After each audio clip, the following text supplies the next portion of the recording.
Journey Across Jean's Saga, Book 1, Now, Then, to Come, Part 1, Now. Chapter 3, Old River. The golden rays of the dawning Nop illuminate the very tops of the now omnipresent hills of the old city, creating a gilded backdrop to the much-awaited stage, which was the destination of the water-fetching journey. The budding leaves of the trees yawn and stretch their tiny sprouting arms, letting the world know that they are slowly waking up. From the concrete precipice, the waterfetchers look down into the sparsely wooded, semi-arid canyon toward the narrow stream that is all that is left of the once great waterway. Up and down the trickling conduit, green shrubs, vines, and the occasional grove of trees sprout alongside the oasis. Numerous well-beaten paths lead down to the watering hole, carving what looks like smaller veins connected to a larger artery. In spite of its semi-aridity, patches of greens, whites, yellows, and purples dot the veiny landscape. Crocuses, dandelions, and other lush vegetation are clear signs of reawakening and the welcome, albeit sparse, rainfalls that help keep life flowing. Collapsed buildings, bridges, and vine-covered ruins of once grandiose structures along the bygone bank remind the waterfetchers that humans once dominated this territory. No more. It now and once again belongs to nature. The waterfetchers sit perched along the cracked, overgrown cement, where hundreds of years before, tourists and residents alike strolled to take in the views of the old city.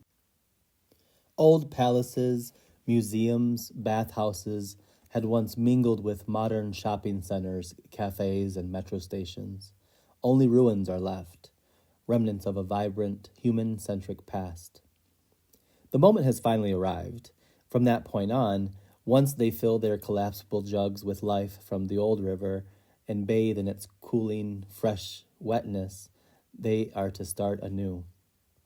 They will choose their pronoun and even a new name, if that is their calling. First, they will rest. They are quite hungry. They haven't had a proper meal since the incident with the marauders. They hadn't dared to stop and rest, let alone start a fire, for as long as they had during the beginning of their journey. Instead, they rested for an hour or two at a time at most. Each of them took turns in pairs, acting as the eyes and ears of the group, while the rest of them slept if they could. They snacked on dried nuts and whatever fresh greens and flowers they could forage in the light of Hold. Hold had shone brightly and lit the route enough that they could continue their trek throughout the night with little difficulty. That meant they reached their destination just in time for break of day. The timing is ideal because they will be able to start the return journey and walk an hour or two before having to find shelter during scorching hours. Their plan is to take a somewhat longer route back to their home camp. The last thing they want is to run into the marauders again who might be expecting them to take the same route back. Jerry and Cherry have already descended a path toward the stream, empty jugs in hand. Sylvie and Offie are sitting on a patch of vegetation, violets, grass, clover, and other living beings that make up that microcosm. They laugh as they take turns feeding each other white clover flowers that are within reach and dried pumpkin seeds from their satchels. Rocky, Chippy, and Guesty sit apart from Makk and Gomba, who get up and begin making their way down the same path that Jerry and Cherry had gone down, collapsed jugs in hand. Makk looks back and sees the three staring the two body bloods down. Gomba breaks the silence. You shouldn't let them bother you so much. They just feel superior because they are part of the original bloodline. All of their blood folk have that air of supremacy to them. I just try to ignore them. That's easy for you to say. You can actually share with our blood folk. The fact that I can't makes me a target. So much that we do as a people is based on our ability to share. You'll never understand. Both body bloods are quiet for the rest of the hike down to the stream. As they get closer, the air around them becomes a bit cooler. The brush grows taller and thicker and the path narrows. In the distance, both can hear a trickle of what must be running water. Both had only ever heard that noise when it rained hard enough to overflow the collection tanks. The smell of life rushes through their nostrils. A wave of euphoria floods over the two siblings. Smiling, they begin running toward the flowing water. Jerry and Cherry are already buck naked and splashing around, flinging water at each other, laughing so hard that they fall over again and again. Standing in the middle of the stream, the water only comes up to Jerry's flat chest. Jerry is the shortest of the group, and that means that the water would most likely come up just above Makk's waistline. Makk doesn't wait long to find out. They strips off their cloak and the light underclothes underneath and jumps in. Gomba follows suit. Despite Nop already illuminating the tippy tops of the hills on the other side of the old river, the water is still very refreshing.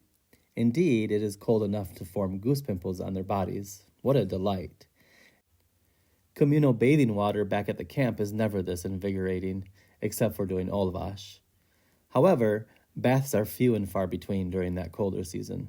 To save water, the Atmaneti use a different bucket-like receptacle that they've scavenged over the years and just to wash up their musty bits. The Atmaneti, and especially water makers, aren't fond of water waste. Once one sees what goes into making potable water for tens of people, one can't blame them. Makk and the rest of the fetchers sit in the cool, refreshing water on the edge near the bank. The periphery of the stream is a bit cloudier since the mucky sediment is more dense than in the middle. The three dogs are splashing and playing in the water, fighting over the occasional branch or stick that floats by. Are they panting or smiling or both? Gomba breaks the silence. I've been doing a lot of thinking, and I'm convinced that I like to keep my name. I've always been called Gomba, but I think I want to be a he. Jerry knows the reason, but wants the others to know. That, after all, is part of what water fetching is all about, sharing the new self with one's fellow Atmaneti. Go ahead and tell him why, Gomba. Gomba continues. Well, I know that I don't need to choose a different pronoun, but I'm close to my egg blood and some of my other blood folk who are he's. I feel a special connection to them. Plus, since in our commune he's are the main scavengers and tinkerers, I really like to do that as my main contribution to the community. Repurposing found treasures from trash heaps of old is my strongest skill. He would have made an excellent academic archaeologist if that type of scientific trade still existed, but alas, much of what had been done before the Great Dying has now become obsolete. Maybe one day again. Makk interjects. You know that this is just a coincidence. Our sperm blood in the next community over is a scavenger and is a she. You know that, Gombi. Gomba glares at Makk. It's a little playful, but also challenging. Yes, that is what we are taught. But if you look at the numbers, then Makk speaks up again. It sounds like you think being a scavenger requires being a he. What happens when a scavenger decides to change into a fae because the new person they look up to is a fae? It just doesn't make any sense to think that way. Pronouns don't have to be fixed. They've always been fluid based on our changing influencers. Just then, the dogs decide they've had enough of the water and come back to the bank, shaking off the excess moisture. Cherry and Jerry, who are squatting next to one another, squish up their faces as the dogs splatter river water all over their unexpected bodies. The others laugh so hard that they fall over into the water. Then everyone jumps back into the middle of the stream and begins splashing each other. Loud laughter accompanies splashes and barking. After a while, things calm down and they return to the grassy bank. By now, the hills above them are fully illuminated by morning nop, almost as far down to the point of the bank on the west side of the stream. It is time that they fill their jugs and begin the journey back to the big camp. The rest of the Atmaneti await their return. The next quarter hold, a little over a week in antiquated terms, would be full of festivities. The renaming and pronoun-revealing ceremonies will start them off, as well as the ritual water purification and the liturgical drinking from the cup.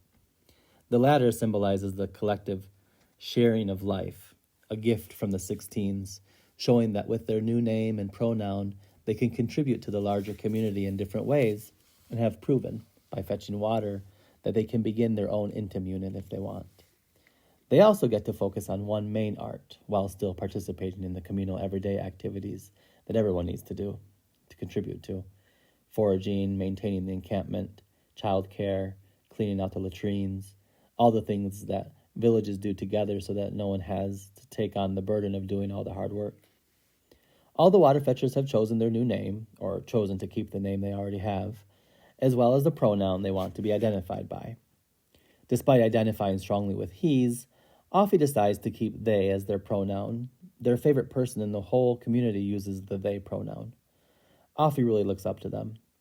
And although they is capable of menstruation and lactation, the idea of being someone's egg blood doesn't appeal to them. 9 hold cycles of carrying around a human? No thanks. They will, of course, participate in the rearing of the children of the community, as all Atmaneti do, but sticking to one intim unit doesn't appeal to them either. They love Sylvie like they love other Atmaneti, but they don't see themselves committing to a monogamous relationship with them. Makk aligns with Offie in this sense. They also like the flexibility that not being tied down to one intim unit lends to them in the community. As they is closing up their pack, they make the decision to keep their pronoun. But will they change their name? They's on the fence. They doesn't feel a strong attachment to the name Makk, besides it being the only name that they's ever been called, apart from the nicknames that their closest friends and intim unit have coined for them: Tesht, sibling, Makki. They doesn't know of many names besides those of the fellow Atmaneti and some of the characters from the stories of the past, as well as those that are made up for entertainment and fables. Makk will do. Even though the Atmaneti are taught to draw and paint from an early age, the tools required for such an art aren't used for writing. In fact, in general, the Atmaneti are illiterate. Neither reading nor writing are arts that the Atmaneti train in. There isn't much to read anyway. At times, fibrous leaflet, notebookish things are discovered during scavenging. These are often damaged by water or partly scorched. To my knowledge, there has never been a book discovered that was complete or in decent condition besides the original 3 books. But as the stories that are passed down through storytellers of the community go, these types of physical books had been a rarity for many, many reawakenings, even before the Great Dying. Most things that could have been read were found in what was called the interwebs or something like that. The old peoples had devices that hovered above their head or that were somehow attached to the eyeball that connected themselves to other people. They would use these devices to read, and according to the stories, what they could read was controlled, unless they had a lot of currency to exchange and break through what was called a paywall. Offie's Netherblood, non-biological parent, for instance, was trained in the art of storytelling. They weaves tales of how at one point in time, long, long ago, laws were created that outlawed books. All books made of fibrous leaflets were scorched. Entire communities of the old peoples had to relinquish their books for systemic burning. If they didn't, or if books were found, the people hoarding the books were put in cages. Cages, like the marauders do to the youngins that they kidnap. And new books weren't made. I guess fibrous leaflets were as hard to come by then as they are now. Needless to say, because the community that they grew up in was illiterate, stories are stored in the minds of the storytellers and their audiences. Thus, there are a limited number of stories. Names are passed down from family members and relatives from other communities. Therefore, few names are at the disposal of the Atmaneti, and no name really calls to Makk. They will keep their given name for now. These are the thoughts running through their head as they put the last remnants of lunch back in their pack. That is when Makk hears singing. The song is unfamiliar, yet the voice singing it is somehow familiar. Makk can't quite put their finger on how it's familiar, but it is definitely very familiar. The cadence, the pitch, too familiar.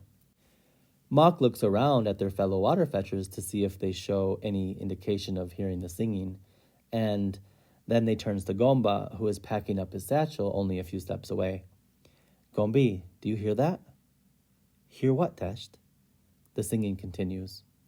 There are no instruments, just singing. It's a struggle to block it out. It overpowers their thoughts. A children's song forgotten since I am no longer a child? They ponders, trying hard to hear their own thoughts over the din. It is one person from the sounds of it. It is loud and clear as if the person were standing right next to them. Never mind. I think it might have been a bird or something. Makk has a moment of vertigo. Their head spins and they tips forward and catches themselves by putting out their right foot. The singing continues. Their thoughts are whirling alongside the song. If Gombi can't hear it, then no one else can. What the scorching nop is happening to me? The singing suddenly stops and then continues. The linguistic features are definitely familiar to Makk, but some of the words seem a bit strange. After getting a grip on the tornado of thoughts and sounds in their head, Makk realizes that the voice singing the song is very familiar because it is their own voice. There is an old crow who lives near the stream, oh hold. There is an old crone who lives near the stream, oh hold, come shine on me. There is an old crone who lives near the stream, they has black cats 1, 2, 3, and they'll spare you your precious life if you give them the key. The whole experience is very disorienting for Makk. They look around at their fellow fetchers as they are packing up and chatting amongst themselves, all of them except for Rocky, Chippy, and Guesty, who aren't silent but probably in full-on sharing mode. Nobody seems to be as confused as Makk is about the singing. They turns to Gomba. I think I dropped something. I'm going back down towards the water. I won't be long. Gomba nods and looks up at Nop as if warning Makk that they'd better hurry up. Time is working against them. They need to be on their way. We'll get a head start. Catch up with us. Makk is barely able to nod their head in agreement and shuffles off clumsily down toward the trail, disappearing into the dense thicket, leaving their pack and supplies behind. Makk hopes to be able to separate themselves from the group to see if the singing will diminish by putting some distance from where they had been gathered. Before they jump to conclusions about whether they is hallucinating, they need some privacy. The singing is still as loud and clear as it was back up near the others. The biggest cat has a stubby tail, oh hold. The biggest cat has a stubby tail, oh hold, come shine on me. The biggest cat has a stubby tail, 'cause the other two cut it off with a nail, and they'll spare you your precious life if you give them the key. Makk covers their ears with both hands and yells silently but loudly in their mind, "Stop!" And just like that, the singing stops. A bright red hue flashes in Makk's mind, and then Makk's own voice. Hello? Is someone there? Hello? Confused and even more dizzy, Makk pushes even harder on their ears, then thinks to themselves, why is this happening? What is wrong? Who's in my head? Goose pimples form on almost all the surfaces of their body. The hair bun on their head seems to tighten as their scalp becomes taut. Their vision begins to blur slightly as the adrenaline rushes throughout their system. Then Makk's voice plays again inside their own head. Hello? Why is what happening? Who is this? Suddenly, it hits Makk. Another rush of adrenaline rushes at them as they steadies themselves on the slippery, rocky path. They are sharing with someone. The realization slams into them like a fallen facade from a building in ruins, tumbling to the ground. Am I hallucinating? They is able to share, after all. But how is it possible? They'd always been taught that sharing only happens with blood folk. They takes a deep breath and exhales. The sensation of sharing with someone for the first time is completely overwhelming, especially since they has no idea with whom or how it is happening. The voice is heard again, and then an image of the old river appears in their mind's eye. Hello? Are you there? My name is Takver. Did you get the image I sent you? Tell me who you are. Where are you? Have you finally come looking for me? For a split second, Makk thinks about how strange the name Takver sounds. Ver means blood, but Tak doesn't really have a meaning, although the sound makes sense. Then, concentrating really hard, remembering all the years that they'd trained in the art of mind speaking to no avail, Makk sends out a message. Hello? I'm Makk. Did you send me an image of life? After a short pause that felt like an eternity, Makk mind hears their own voice again. Wow, I don't believe it. Okay, I don't know what life is, but if you mean the stream, yes. I hope I can trust you. I'm going to trust you. I'm down by the stream. Can you come here? You must be close enough to me if we are merging. Look for this rock. A large, shiny rock that protrudes from the middle of the stream, the only one of its kind around, flashes in Makk's mind. They isn't sure what merging is, but assumes it means something like sharing. Overwhelmed by all that is happening unexpectedly and forgetting about the other waterfetchers preparing to set off on the return trek home, Makk continues down the path that leads to the old river. Once they connected, Makk felt the sudden appearance of something like a rope that their entire being was holding on to. The rope doesn't pull hard, but it is noticeably present. It happened very quickly. It was like nothing they had ever experienced before. They had played with pieces of rope before. It felt different than that. In the games, you hold on to the rope with your hand or hands while someone on the other end does the same. The rope is spun in a way that a third or fourth person can jump in and hop over the rope as it goes from up high back down to the ground in a circular fashion. It is one of their favorite games. No, this is a different feeling, although similar. It is like the rope is wrapped around their rib cage and they can feel the other person holding the rope at the other end. Slack, but not too much. Taut, but not too much. As they get closer to the water, Makk feels as if their heart is going to beat out of their chest. Their endorphins and other bodily chemicals are at peak levels, even more so than when they had to help fight off the marauders. Their whole life, they've been taught that strangers are dangerous and thus not to be trusted. The Atmaneti are the only safe people. Distrust of others is so central to them that trade with non-Atmaneti communities is forbidden unless it is for water and only if the water makers in their own community are struggling to make it. It's been that way since as long as Makk can remember. No wonder they is feeling uneasy and at the same time excited. They has just shared for the first time in their life, but with someone they doesn't know. Is they not broken after all? Makk's mind voice interrupts their thoughts abruptly. I don't see you yet. Are you close? Makk scans their surroundings, looking up and downstream. I just reached the old river, but I don't see anyone. I don't know if I should go up or down river.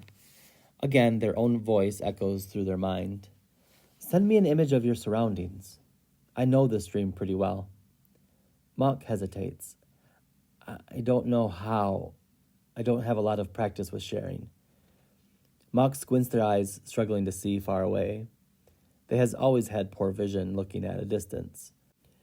It is frustrating not being able to see clearly, especially since it is worse at night and they does most things when it's dark.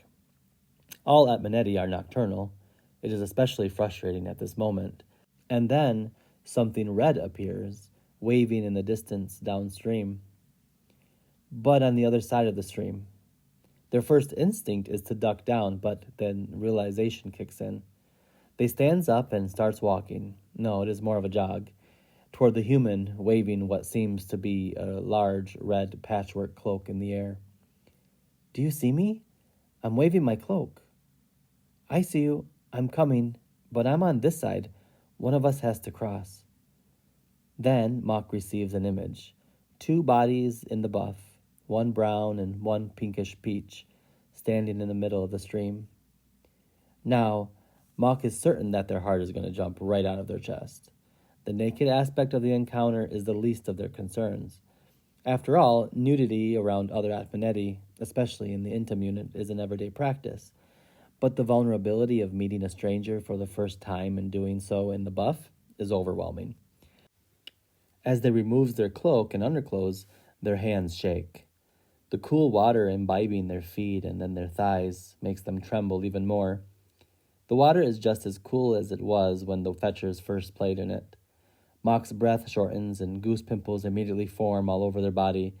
They clenches their jaw and wraps both hands around their groin and covers it, embracing themselves for the shock. The refreshing water makes the radiating heat from the ever-rising morning nap bearable as the two strangers stand in front of one another. The sediment-filled, mud-tinted water barely covers the navels on the two exposed figures. As they stare at each other, it is like they are seeing a reflection of themselves. The main difference is that Makk is pink and pale and wears a twisted ash-blonde hair bun that sits on the crown of their head, while their just as full-bodied mirror image has short, hacked dark brown hair. Takver has a salient golden brown chest that is slightly more protruding than Makk's pale rose pink one. Takver's hair is about 3 fingers wide in length all over and looks like it was cut with a dull piece of scrap metal, choppy and straight. How can it be that they look so much like each other, and they can share? Makk opens their mouth to break the silence, but Takver raises her finger to her mouth in a shushing gesture. She scrunches up her shoulders a bit and then looks from left to right. Then she mind speaks. I don't know if it's safe here. Let's just merge for now. And we should crouch down so we're not so visible. Takver knows the stream very well. She's been going there for water for as long as she can remember. She learned how to swim there. She ran there when her community was attacked. The mother told her to run away to the stream. Those were her last words to her daughter. Run, my sweet Tak. Go to the stream, hide. Don't look back. Even now, after 3 reawakenings of living on her own, she continues to go there. The stream is the main source of water for many people, and so, too, she is familiar with the dangers. Marauders need water just as much as she does. Makk nods in agreement and then squats so that the water comes up just below their peach-fuzzed chin. They can barely hold back the urge to squeal from the coolness of the water on their sensitive nipples. Takver does the same while continuing her thought transfer.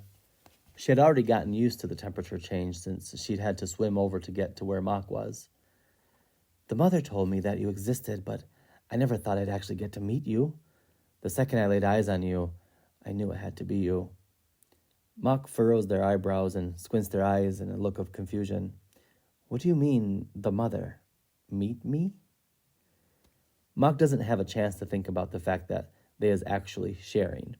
The fact that it comes so natural as if they've been doing it their whole life is bewildering yet comfortable. Just then a hue of red flashes in Makk's thoughts and Takver dunks underwater. Makk turns their head around in time to see 2 large humans approaching the old river upstream a ways. Then they hears the unfriendly barking of dogs in the not too far distance. They quickly takes in a deep breath and joins their sharer underwater. Takver sends an image of a hiding spot where they can go to be unseen, yet observe the 2 humans. She constructed it from branches, duff, and other detritus from the surrounding areas a few months back. It's well camouflaged. She'd needed to use it before on several occasions. On the west side of the stream, not far away from the new acquaintances, the refuge blends in seamlessly with a part of the bank that collects and traps stray debris. Crouching underwater like a snorkeler in a shallow, muddy reef, Makk follows Takver as they quietly make their way to the aquatic covering. From underneath the beaver dwelling-like structure, they watch as the 2 large cloaked figures fill their containers with water. One is taller than the other by at least a head. Both have beard-like facial hair that is matted and dreaded, light-colored and gray. The cloaks they wear look like patchwork. Chunks of animal hide and pieces of cloth that were probably scavenged from the landfills of old mingle in a hodgepodge pattern from the hood to the bottom that drags across the ground as they squat down along the bank. Their skin is mostly covered except for at the hands. Makk notices that their eyes are a brilliant green color. They'd only met one other person with that color of eyes, and she died years before in a raid on their camp. Makk hears a familiar bark and then spots Kucha running downstream with their tail between their legs, ears tucked back, then the other two dogs following behind. They're being chased by a cloaked human with a long, slender, rusty metallic object in hand. Makk has to resist the urge to jump out of the river shelter and run to the dog's aid. Bazeg, the fetchers! Run, dogs, run! Makk screams to himself, suddenly remembering that their people had been packing up and waiting for them. They were preparing to leave the river stream for safe shelter to wait out the scorching hours. Makk had completely forgotten. The previous 10 minutes had been so physically and emotionally overwhelming that the rest of the world vanished from their thoughts. They can share. They met a seemingly friendly outsider. This outsider must be genetically related if they can share with her. How is that even possible? Suddenly, that other world comes whooshing back, and fear for their fellow waterfetchers sinks in, squeezing the pit of their stomach like a vice. They begin sharing with Takver. My friends, my community are out there, my blood folk. I need to find out if they are in danger, and I can't share with any of them, so I need to sneak my way up there in body.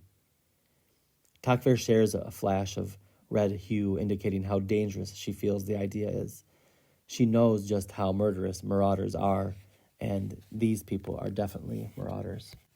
From her experience, marauders never travel alone, and they always brandish a weapon. The two people at the river prominently display machete-looking objects strapped at the waist. Then, one of the marauders spots Makk's cloak and underclothes and picks them up, saying something inaudible to the marauder who is busy filling their container. There's a pause, and the two look around suspiciously. Their demeanor changes drastically. They are now on high alert. Then, the marauder with Makk's cloak stuffs the stolen belongings into a pack hung from their back, and both take off in the direction of their companion and the three dogs. This time, Makk sends a red flash to Takver, but it indicates much more than danger. Hints of anger, frustration, and a feeling of stupidity meld together, and Takver needs no nuanced explanation to understand all of the shared emotions. Then, Takver warns, We can't go there right now. It's too dangerous. Those humans are full grown. We don't stand a chance against them. Takver keeps sharing the red hue as a constant stream while she shares her thought sounds. She looks over to her new companion and takes both of their hands in hers. They lock eyes. The soft, river-pruned fingers feel soothing to Makk. Pay close attention. Those people, or at least people like them, ravaged my whole compound years ago. They are killers. I'm the sole survivor that I know of. We can't risk being seen by them. We must wait until we can be sure to remain unseen. Makk's already river-wet eyes well with tears. Takver squeezes their hands in acknowledgement and solace. It seems like an eternity before the three humans eventually are out of sight along the streamside. When they both are certain that it is safe, the two shaken tuckaways creep out of their marine refuge. Takver walks upstream a few paces and grabs her clothes and cloak. Then the two cross the stream. The scorching hours are mostly upon them, and Makk won't last long unclothed and exposed to the radiating rays of heat. They can already feel the water evaporating off their drenched body. Takver quickly dresses and tells Makk to find some shade. Her plan is to go stealthily up the path and take a look around. She will share everything that she observes. There's no reason for Makk to risk exposure. It would be almost as if Makk were there with her by her side, she explains. Convinced, Makk spots a covering of vines and branches that stands low within a thicket that is far enough off the beaten path that they feel unexposed to the elements, as well as possible unexpected human passers-by. While Makk scours the shelter for any possible dangers or present inhabitants, Takver disappears up the path. As soon as she disappears, Makk begins receiving images from Takver. Their heart feels like it skips a beat when Takver sends them an image of several youthful humans coming out of various hiding spots up on top of the ridge, where there used to be a riverside park, where kids would play and couples would stroll centuries before. A wave of relief rushes from Makk to Takver. As Takver hides herself from the group, Makk quickly makes their way back to where their fellow fetchers await them. They shares with Takver that she would stay hidden until Makk is able to explain to their peers what has happened. The Fetchers will be wondering where in the scorching Nop Makk has been. The 16s are resting impatiently in various shady spots that they could find along the concrete precipice. Nop is taking its place in the late morning sky, just beginning to release its fury. No wild animal can be heard, no birds. No small creatures are scurrying to and fro. The scorching hours are upon them in full swing. What were the old people thinking when they built cities out of concrete and asphalt?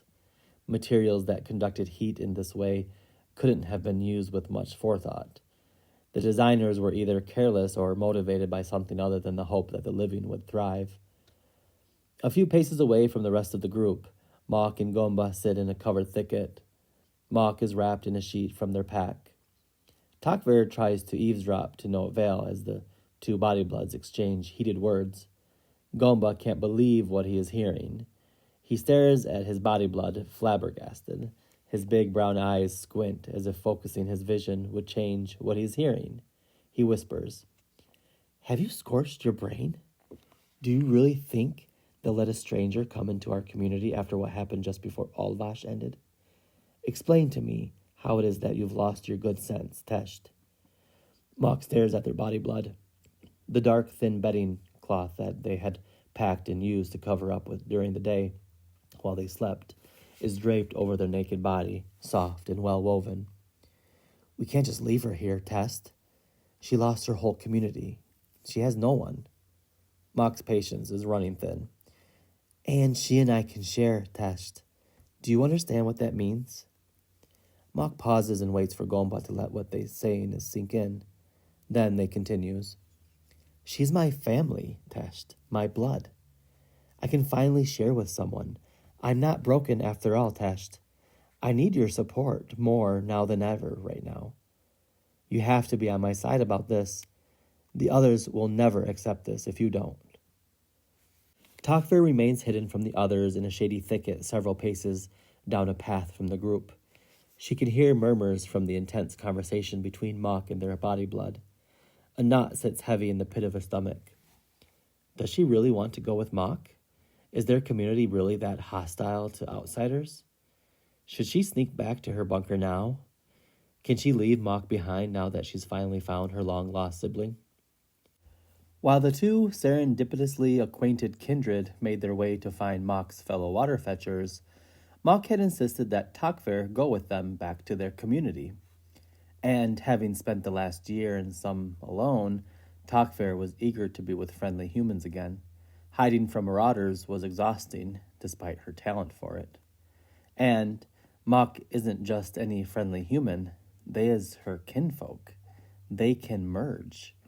It'll only grow stronger. The two body bloods continue to argue. "If she doesn't come with us, Tesht, I'm staying back with her. I've already made up my mind." Gomba hadn't considered Makk not returning as a possibility. This changes his tone from defiance to pleading. "But you know how our community is. I don't have to repeat myself. Come on, Tesht. Think of what you're asking." "Tesht, I've made up my mind. She comes with us or I stay." Makk takes Gomba's hand and holds it, giving him a half smile of assurance. "The scorching hours are upon us already. You all have several hours to decide what to do. Meanwhile, if you want to meet her, follow me." Gomba follows Makk down the narrow path toward where Takver is sitting cross-legged under the shade of 3 large black poplar saplings. Despite being fully aware that they are both coming and having consented to meet Gomba, she startles when they come into view. After all, she isn't used to the company of other people. Over the last 2 complete reawakenings, almost 3, she's learned to make companions out of wildlife. Hedgehogs, birds, turtles, insects.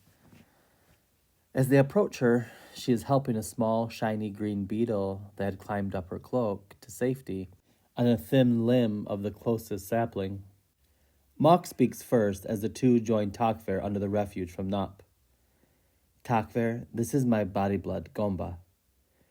Takvir doesn't say anything and then timidly darts her eyes away from Makk's gaze, blushing and looking down to the ground. Can you not understand me when I talk aloud? And then again through sharing. Can you not understand me? I can't speak. You'll have to do the speaking for me. Some of your words are a bit different for me, so when you speak aloud, speak slowly. Sometimes your pronunciation is a bit tricky too. Makk squints their eyes and furrows their brows out of confusion. They have so many questions for her, but in due time. Then they turns to Gomba. She can't talk, and she says we should speak slowly. Gomba cocks his head to the side, a little confused, then he looks at Takvir. Takvir stares into Gomba's eyes. The look on her face can't be interpreted as anything but shock. She can't believe what she's seen. Her brother Palat is standing in front of her, but it can't be him. He's dead. He died almost 3 reawakenings ago. She saw his scorched body, held his limpness in her arms, her tears making streak marks down his soot-covered face as they fell and rolled to the earth. Gomba avoids her gaze at first, then returns his gaze, now directed at her. He silently curses himself as he feels his face go from umber to rouge. She is beautiful. She's saying that she knows you don't trust her. She doesn't blame you. You two can't merge, so therefore you can't bond. Gomba directs his utterance to Makk, unable to take his eyes off the enchantress. Like a moth to a flame, he can't resist the attraction that could end in his or his community's demise. The distrust of outsiders is deeply ingrained in his psyche. She can come. Makk, shocked, steps back a little away from their body blood, recoiling out of surprise. Then, Gomba turns to face Makk. She can come, but we still have to get her there. The other fetchers won't have it, but... And then comes the issue of the encampment. We either sneak her in or... Makk interrupts. We'll figure out the rest when we get there. For now, we hide her from the others. I'll think of something. And then, by the time we get back, the festivities should be going strong. It shouldn't be hard to sneak her past the Overwatchers if they'd had a bit of fermented honey water in celebration. Makk winks at their body blood and then manages a smirk, followed by a giggle. Gomba giggles a bit too. The idea of sneaking someone into the camp is so exciting. Neither have ever attempted something so forbidden. Would they get away with it?